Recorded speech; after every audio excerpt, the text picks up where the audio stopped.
Clarendon catastrophe. Prime Minister tours the second hardest hit parish 3 days after Hurricane Beryl's battering.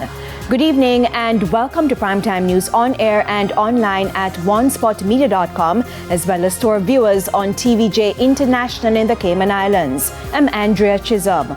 Also this evening, tourism infrastructure spared the worst of Beryl's wrath, but popular fishing beaches worried about business fallout because of power cuts. There's also sports and weather in this newscast, so stay with us. I'll have the news in detail right after this break.